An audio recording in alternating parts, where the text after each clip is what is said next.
believe the latter. That is, I think that industrialization and the advance of technology raises possibilities for self-management over a broad scale that simply didn't exist in an earlier period, and that, in fact, this is precisely the rational mode for an advanced and complex industrial society, one in which workers can very well become masters of their own immediate affairs, that is, direction of and control of the shop, but also can be in a position to make the major substantive decisions concerning the structure of the economy, concerning social institutions, concerning planning regionally and beyond, because they can have, in fact, objectively now, that is, technology permits and industrialization permits, institutions do not permit them to have control over the requisite information, the relevant training to understand these matters. A good deal can be automated.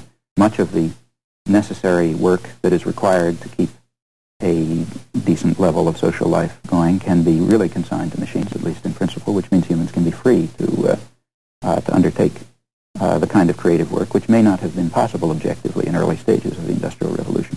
I'd like to pursue in a moment the question of the economics of an anarchist society. But could you sketch in a little more broadly the kind of political constitution of an anarchist society as you would see it in modern conditions? Would there be political parties, for example? What forms of government, residual forms of government, would in fact remain?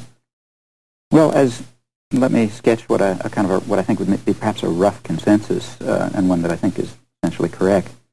Beginning with these two modes of immediate organization and control, namely organization and control in the workplace and in the community. One can imagine a network of workers' councils at a higher level, representation across a factory or across branches of industry or across crafts, and on to general assemblies of workers' councils that can be regional and national and international in character. And from another point of view, one can project a system of governance that involves local assemblies, again, federated regionally, dealing with regional issues, crossing crafts, industries, trades, and so on, and again, general at the level of the nation or beyond through federation and so on. Now, each of these, and exactly how these would develop and how they would interrelate and whether you need both of them or only one, well, these are matters over which anarchist theoreticians have debated, and many detailed proposals exist, and I don't feel competent to take a stand. In fact, I think these are questions that pretty much would have to be worked out. But there would not, for example, be direct national elections and political parties organized from coast to coast, as it were, or from north to south in Britain to win those kind of elections? Would that? Because if there were, that would presumably create a kind of a central authority, which would be integral to the idea of anarchism. Right. No, the idea of anarchism is that delegation of authority is rather minimal. That is, participants at any one of these levels of government, representatives at any one of these levels of government, should be directly responsive to the organic community in which they live.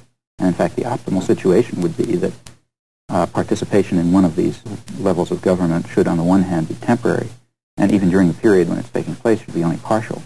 That is, the members of Workers' Council who are, for some period, actually functioning to make short-run decisions that other people don't have the time to make, should nevertheless be, in part, also continuing to do their work as part of the workplace or neighborhood community in which they belong.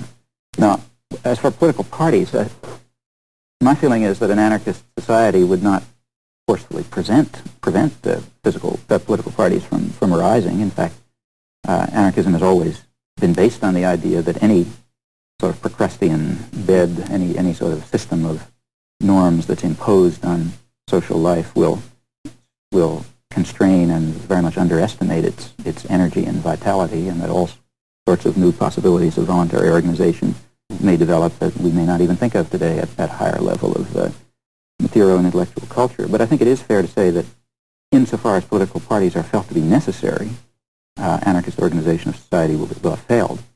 That is, it should be the case, I would think, that where there is direct participation in self-management in economic and social affairs, then factions, conflicts, differences of interest and idea and opinion, which could be welcomed and cultivated will be expressed at every one of these levels.